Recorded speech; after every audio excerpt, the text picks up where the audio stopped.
Hey friends! In this one we're going to learn how data flows in SvelteKit, which is confusing to a lot of people because SvelteKit is this magical framework that blurs the line between backend and frontend. So we're going to talk about what each file related to routing does. We're going to understand the order in which things run. Then we're going to talk about some routing, how data is passed through routes, accessing parent layout data. We're going to talk about stores, adding custom data to request, a bit about standalone endpoints and form actions, and at the end we're going to repeat what we learned so far by looking at an awesome SvelteKit data flow cheat sheet I made, which should really help your mental model and understanding how data flows in SvelteKit to help you work on your next idea. In this part, we're going to talk about the files related to routing in SvelteKit, which you might be thinking that there's a lot and you might be overwhelmed when you're starting out. You're like, oh, what is this plus page.ts plus server, right? It might look confusing, but once you understand it, you're going to appreciate it, how genius it is, because when you go to another SvelteKit project, if you open a folder, for example, with some route like post, you're going to know 100% that the data for that route is only contained in that folder. So let's start. So we have a app.html file, and I've included this because you can include some scripts here before your component mounts. So you can get, for example, the user preference from local storage. And then here you have what I refer to page endpoints. And yes, this is an endpoint because we're going to see how this works in the network tab.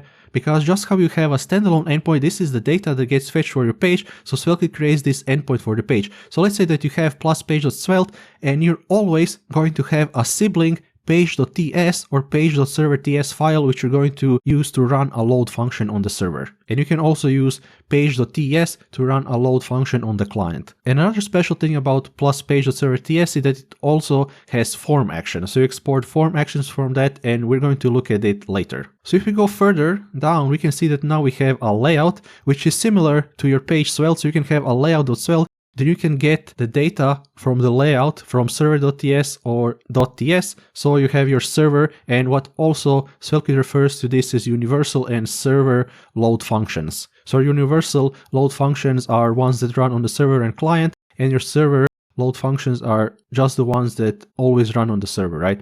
Another awesome thing about data return from layouts is that the data becomes available to your child routes through export-led data, right? In your child component pages or whatever. And then we have a standalone endpoint, which is plus server TS. But yeah, this is a standalone endpoint, so you can use this to make a REST API.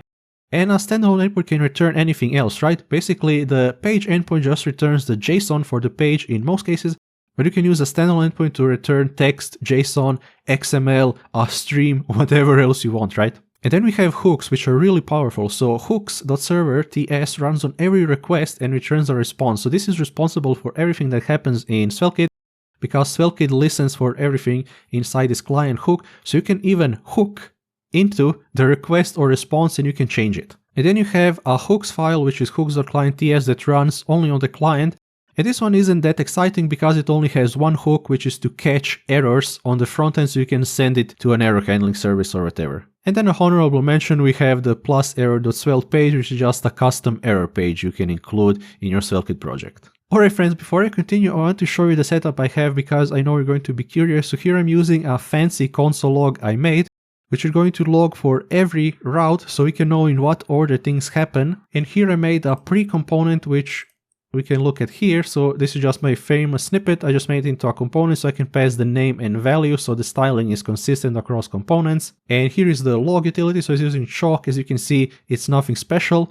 And then inside hooks, since this is where everything starts, we can log who is making the new request because we get everything here in the handle function. So we can do event URL path name. So we know the request started, and then we again use this log to log that it's hooks. And then when it gets resolved, we know that the page or resource in question is ready. So it's sending the response. So that's basically it for the setup, and let's get started. Alright, so let's look at the order in which things run. And here I have the entire zoo in this SvelteKit project, which you can find in the post. I've included a StagList example which you can just open and play around with what I have, where you can find the link to the GitHub repository. So as always, we have to start the server, so you can pretend that this is in production or something. So you always have this running server. Okay, so what is the first thing that happens? You go to your URL, right? You type in the URL, and now when you press enter, you're going to make a GET request. So I'm curious, what do you think in which order the files are going to run? My bet is that hooks is going to run first because it should, but some things might surprise you. Alright, so enough with the suspense, let's just press enter. This is going to fire a request which is Svelte going to intercept because SvelteKit is a server, right? And then let's see what happens. So I'm going to press enter. Now we log this. Ah, cool. So now it says new request is being made from / which is home or root. So you can see the first thing that runs is hook server TS. All your server load functions run, so layout server TS, page server TS as expected, and then the universal load functions run. So layout TS, page TS, and this is really curious, and this is why you can also pass data from your server load functions to your universal load functions. And this might be more curious, why is our layout.svelte and page.svelte running on the server? This might sound weird, right? But this is because of server-side rendering. So basically what server-side rendering is, SvelteKit needs to turn these components, or what they return, it needs to get the data and then it needs to return the component as a string. And then the server is done, so you go to the client, so app.html runs, then again the universal load functions run because load runs on the server and the client, and then the layout is mounted, and that makes sense because layout is the parent for everything else, so it wraps everything and it makes sense that it should run first. And then after the layout is mounted, of course, the child plus page.svelte component is mounted. And now when these components are mounted on the client, we need to restore the JavaScript on the page again, right? And this is what hydration is. So your component gets rendered twice. First on the server, it gets server-side rendered, and then it has to get rendered again on the client to restore the functionality. And another cool thing, if I close the terminal and open a new file, so approximately how layouts work. So basically, this is a layout and it wraps everything, right? So you can have your component here, or we can name it page. So you have some data from the layout, like this data, which can get passed to the page again, and this is only going to render if there is no error. But when an error happens, instead of rendering your component, it's going to render the nearest plus error.svelte file. So it's going to render this instead if there is an error on your page.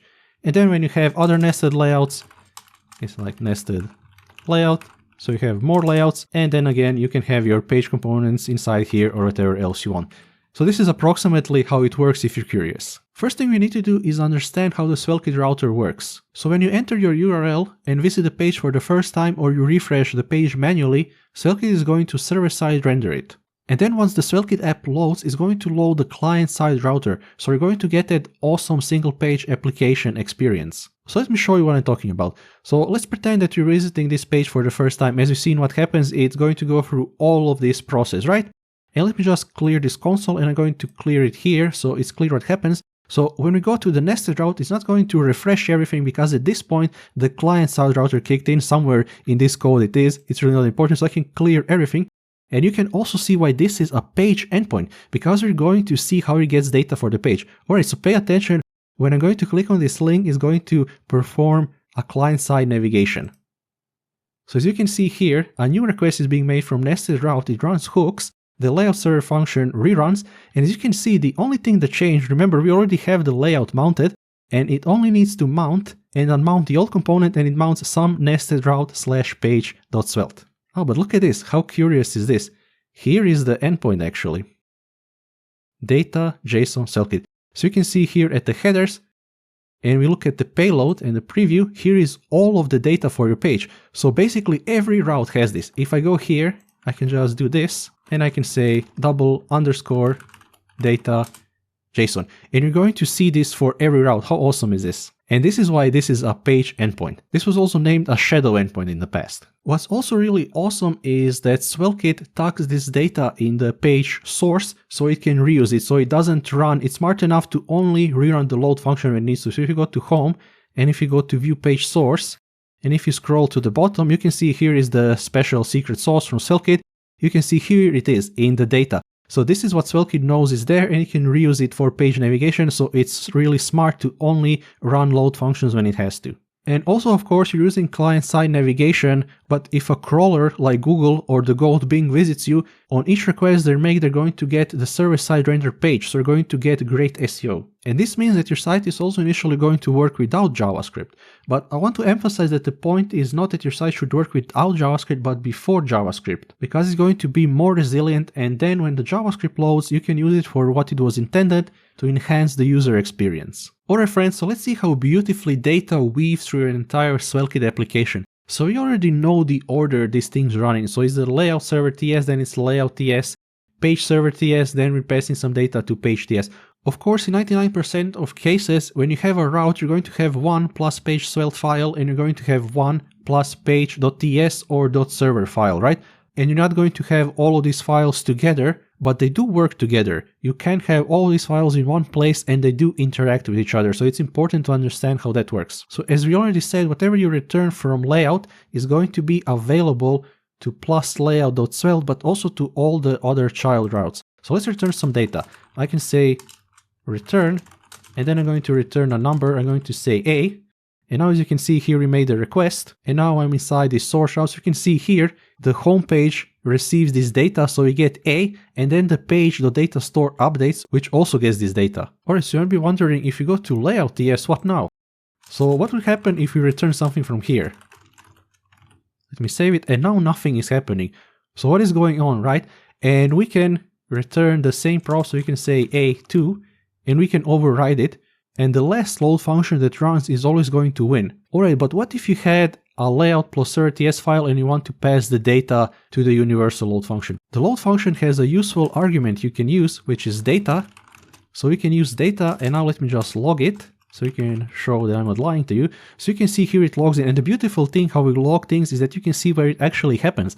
So when this gets ran, you can see here is our log, which is really beautiful, and you can also see it here. Alright, so we get this data and returning 2, so you can do whatever you want with this data right now, but I'm just going to spread it like this. So I'm going to go here, I can say data, and I can name this prop B, and now I'm going to save it, and it's going to return A1 and B2. So now we're passing data like a river through SvelteKit. How beautiful is that? So let's look at what happens next. So we go to page.server.ts, and this is already going to get the data. So this isn't going to get the same result as before, but you can override the data you had so far. So you can say A2 or whatever, and it's going to override it. So the data is always going to get passed from the layout. And you might be thinking we could use data here, but data doesn't exist for server load functions, right? And it's always passed, so we can just include whatever else we have here. So I can say C3, then I'm going to update everything. So you can see the data is passed from the layout, so we have A, B, and C. And then again, if we go to the universal load function here, we can override everything so far. So for example, we can say A10, B20, C30. Now we can save it and everything is overridden, or I can get the data in a universal load function. I can spread everything I got so far, even from the server TS file, right? So if I save this, you can see we get A, B, C. Otherwise, we wouldn't get the data from the page server TS. So now if I even spread that, and then I can include the last one, it's going to be D4. So now this is updated for the data prop inside our home route, and the page store also got updated. So you're already familiar how page.svelte and layout.svelte files have access to all the data from parent load functions, but you might want to get data inside the load function from a parent layout load function. And this is confusing when you read the docs because they don't make it upfront clear that this only gets the data from layout load functions. And of course, this is going to be a trivial example, but imagine if you're deeper and you need to get data from a parent layout load function. So we're going to get this using this export. Here we're going to say data A plus data B equals to data A plus data B. So let's see how this looks like. Inside page.server.ts file, it's going to get the data from plus layout server TS, and you can say data await parent. And inside the universal function, this is going to get the data from the universal layout. So you can also say data await parent. So what do you expect here to be logged? So we already know that we return from the layout server TS 1. So this should be 1, or A, which is 1, and then this should be B, which is 2. So let me save this, and it should rerun this page. So as you can see here from the layout TS, it returns A1, and then again, since we passed it down to the universal load function, it logs A and 2. So now we can do whatever you want with this data, but in this case, we're just going to add these two numbers together, which is a trivial example, of course, but it's a really powerful concept. SvelteKit exposes a lot of useful modules which are just stores. If you look at the documentation for modules, you can see a lot of them inside here, but the one we've been using this entire time was the page store from app/stores. And this can be used for anything: to customize your error page, to send data from a child to a layout for SEO so you can get the title, description, and etc. So to show you this example, I have an error route here. So this is a page that says error. And here in the universal load function, there is no load function. I'm just going to throw an error. And at the root, I have this plus error.svelte file. So this is going to get picked up. As you can see, here is the error. And then I'm going to log the entire page store. And if you didn't know, if you're inside a Svelte component and want to subscribe to the store, you can use Svelte syntactic sugar, so you can use the $, which is going to subscribe to the store when the component mounts, and it's going to unsubscribe from the store when it gets destroyed. Alright, so let's do one of my favorite things, cause things to fail. Okay, so we can go to errors, and remember, as I said, if you have an error on the page, instead of your component for the page rendering, it's going to render the nearest plus error.svelte component. Another cool thing is that it triggered the hooks client TS. As I told you before, it's not that exciting, just for error logging. As you can see, it mounted /error/plus page.svelte. As you can see, here is the entire page store. So you have params, route, which has the ID, status, URL, form data, and the data itself, which gets updated when you run a load function for a page. So I see people often ask this question. They want to return some data from the server. And of course, you can't use stores on the server. I mean, you can, but then it's just going to exist on the server because the server is separate from your frontend. A store on the front end is just an object in memory. So when you end your session, that store is gone. And the server really doesn't know about that store. And it's also really bad to use a store if you have users, so you're going to store global data for that user. But SvelteKit has an awesome section in the documentation about state management, and they tell you to use the page store instead to pass data to your routes instead of using a store. But if you want to use a store, you can use a store with context. So let me just go to this example stores. As you can see here, I'm just fetching some data from the endpoint. So I'm just going to get a different name each time. As you can see, here it is. If I go here to the layout, I just have some users, and then I can return a random user. So here inside the layout, we can use a store. So we can say, hey, const user writable. And now we need to make it reactive. So we can use this reactive declaration. This isn't a store if you're confused. This is a reactive declaration in Svelte because it's always a $, followed by a colon. And then whatever is inside here is going to become a dependency. So you can even make it shorter like this on one line. So user set. So we're doing a manual updating of the store using the set method. So whenever data user updates, which is when the load function is going to rerun, is going to update this store. And now you can use Svelte's context API, which SvelteKit itself uses for all of these stores. So it's unique on every page visit. So you can set the context user. And now when you have this, anywhere inside your route, you can get the context and the user. So now you set the context for this entire route store. So whatever children you have and etc., you can get the user by saying get context user. And then you can subscribe to the store because you set the store in the context, right? And then you can say .name, and then it's going to output the name. So let's look at this quickly in the Svelte docs. We can go here and let's just search for it. So we can say state management. So let's open that.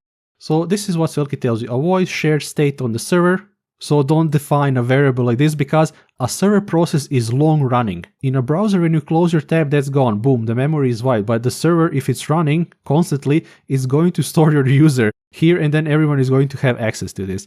And then it says no side effects in load. So again, it tells you you shouldn't return data inside an endpoint and set it inside a Svelte store because this really isn't great. And it even says, for example, you might be tempted to write to store inside the load functions. You can use the store value on components. As with the previous example, it puts one user information in a place that is shared by all users. So SvelteKit tells you, hey, just return the data or use the page store. Of course, if you're not using server-side rendering, it also mentions here that this isn't then as important, but in general, it's a good practice. And then here's the same example I showed using stores with context. And yeah, that's basically it. Let's talk about something really powerful, which is adding custom data to a request. So you might have seen this if you used any authentication library, but basically inside your hook server TS, since this runs on every request, you can use the handle function to validate a user. But you can also do many different things. You can, for example, listen for a post request, so maybe that's a form, and now you can parse the form data and return it to that endpoint. You can do all sorts of crazy things, but let me show you a basic example. So inside of hooks, I'm setting the event locales to a secret, which is going to be banana. And if you're using TypeScript, you're going to go to app.dts and you're going to update the type for local. So I set it to secret, which is a string. And now I have this route here, which is going to be locals. And inside its server load function, we're going to get locals as an argument here. So now we can check if locals.secret isn't equal to a banana, we're going to redirect the user to home. Otherwise, we're going to return the information. And also be extremely careful that you're not returning sensitive information from the hooks like the user's password. Even if you're doing authentication, you only send back the user information. But let's first see if this doesn't work. So we can save this, and now we can go to locals. As you can see, there's a request from locals, it runs hook server TS, and now it runs this. So it was already redirected to home, but now let's input the banana. So now when we go to locals, it should show the page. And also now again, we get the request hook server TS, and then we see everything we have. So again, here we have the data. Since you're passing this from the layout, we have access in the child route to this layout data. So you can see here is our secret banana. Alright, so far I haven't said anything about standalone endpoints, and that's because there's really nothing special about it. So you can create a standalone endpoint which can return data or whatever else you want.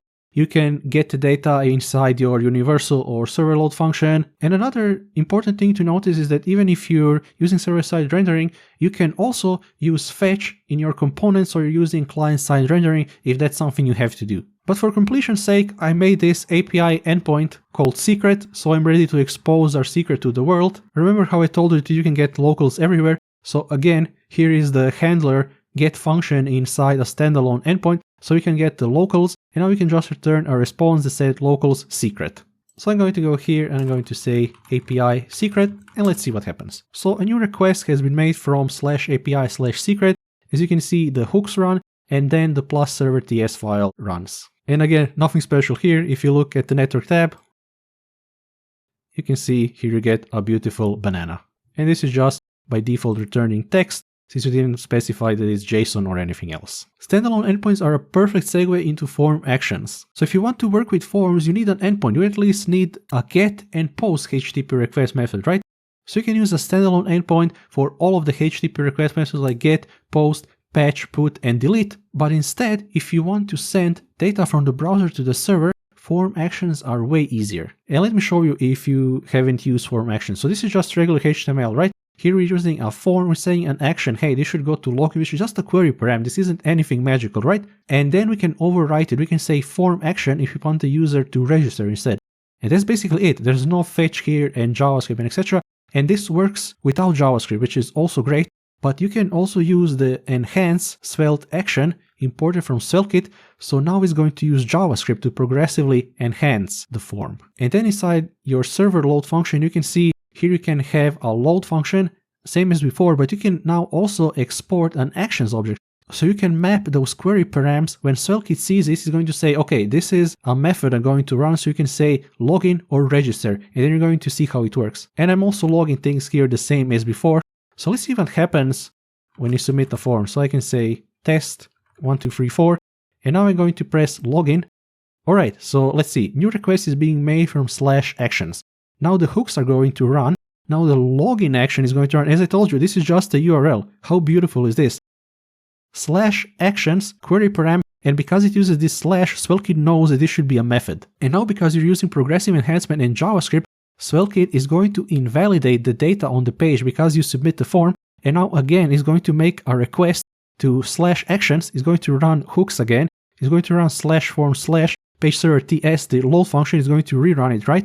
And then it's also going to rerun the load function inside the layout, and it's ready. As you can see, it works beautifully. And also don't sweat the details because this is a lot to take in at once. The important thing to take away from this is that you have a general idea how data flows in SvelteKit to help you build your next idea. Alright friends, that's it. I hope that wasn't too overwhelming. And you can always play around with the example, but I also made this useful cheat sheet how data flows in SvelteKit. So let's repeat what we learned. First you go to the browser and you start typing the address of your site, which is going to be the request. And now when you press enter, this is going to fire off a get HTTP request, which the SvelteKit server is going to listen to. And the first page visit is going to use server-side rendering. So on the server, first hooks are going to run the request. Then all your server load functions are going to run. Then your universal load functions are going to run. The components are also going to run on the server because we need to return a string from the server. And you can also get the data from universal and server load function using server-side rendering, but you can also still fetch on the client inside your component using client-side rendering if that's something you have to do. And then when we're done on the server, on the client, you get app.html, then you get your universal load functions because you can run load functions in the browser again, and then your page components are going to mount, which is layout and page. And at this point in your app, the SvelteKit client-side router is going to load. So on the next navigation, when you go back here and it makes a request, is going to do all of this again. It's not going to use server-side rendering again, but client-side navigation. And we also learned that inside the hook server TS file, you have this powerful event locals object, which is available in server load functions and server TS handlers, or standalone endpoints. And we also learned that a parent page can access data from a child route using the page store. And we also learned that universal and server load functions can access parent layout data with await parent. And the most important thing, if you have more than one load function for the page, the last load function is always going to win. Alright friends, so I hope that cleared things up. If you like what you've seen, don't forget to like and subscribe. You can support me on Patreon and don't forget to join the Discord. Thank you for watching and catch you in the next one. Peace!